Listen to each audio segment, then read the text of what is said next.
Welcome back mga Mars for today's video. Nakita nyo naman sa intro mga Mars, I am here at Taichung Flower Farm. At this point nga mga Mars, hiyang-hiya ako mag-video. Syempre ba naman, nasa loob pa ako ng train ng mga oras na yan. Ako nagtitake ng video diyan at yan na nga, panay-flex ako ng mga kulot ko, ng mga suot ko, yung mga damit ko from Shein, lahat yan din. Halos lahat ng ginamit ko dyan.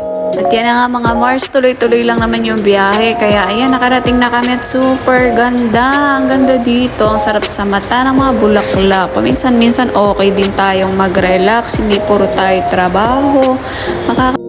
Yung makakita tayo ng ganito paminsan-minsan, maganda na rin yan para sa atin. Hindi puro problema, trabaho. Yan, okay din yan minsan na makakagala ka. At yan nga mga Mars, sobrang bilis ng oras dyan. Eh na nga pinakamasaya dyan, sa pinakadulo ng pagod, merong unlimited barbecue. At yan nga, tara na mga Mars, napakabilis lang ng oras. Syempre sa ganitong pagkakataon, hindi mawawala ang mga nagti-tiktok. At ayan, at thank you mga Mars, until next video, bye bye.